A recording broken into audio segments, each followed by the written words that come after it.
Добър ден, пресконференция преди матча с Лудогорец 2, който ще се проведе в Разград в понеделник от 19 часа.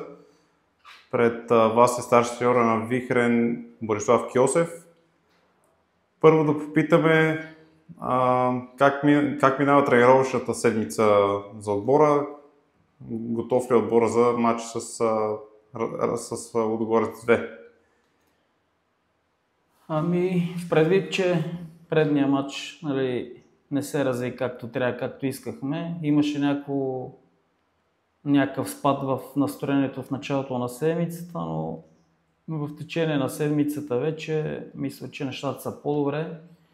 Осъзнахме целият отбор, че не дадохме това, което трябва предния матч и се надяваме да компенсираме следващия матч.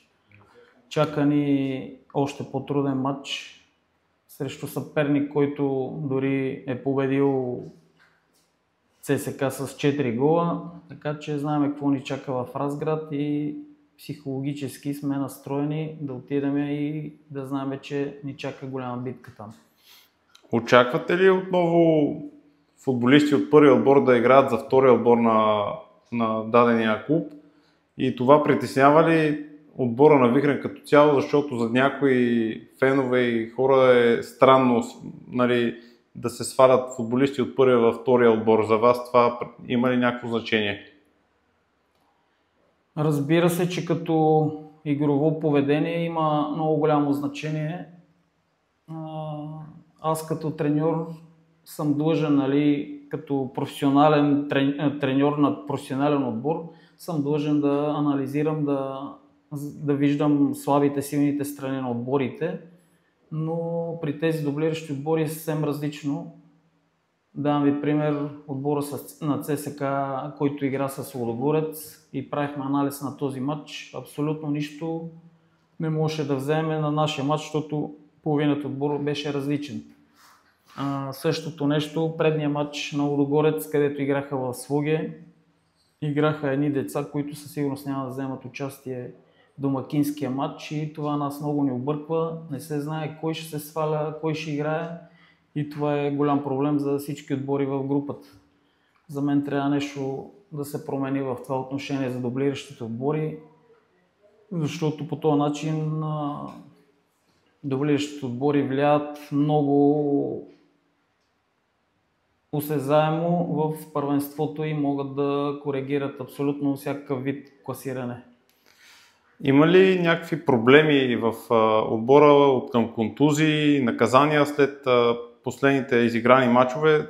Не сме имали пресконференция, така че е хубаво да информираме обществото и феновете. Освен наказания Дани и Кикиол, имаме ли контузени играчи, ако може да съобщите за такива? Вие мисля, че разбрахте за контузията на Алекс Веселински. За съжаление, за доста дълго време го изгубихме. Има скъсани връзки. Той ни беше от основните футболисти. Футболист, който мислихме да разчитаме в бъдеще на него. Той отпада. Отделно Томи Костадинов има проблем долу с една костица на крака и той дълго време ще отсъства от терените. Така че това е голям минус за нас. Средата на терена малко става проблем, но ще се справим по някакъв начин. Ще търсим ли други футболисти без значение от позицията? Оглеждаме ли се още на пазара или селекцията е завършена? Да, мисля, че трябва да вземем още един-двама футболисти, но гледаме да не бързаме, да направим точната селекция. Не на всяка цена да вземем колко да имаме бройки. Ако се взимат футболисти, поне да са качествени. Добре, и последно, разбра се, че матча срещу Дунав Русе домакинския ще бъде в петък. Играем понеделник-петък, малко европейски цикъл за Вихрен с дълго пътуване. Матч ще бъде също телевизионен.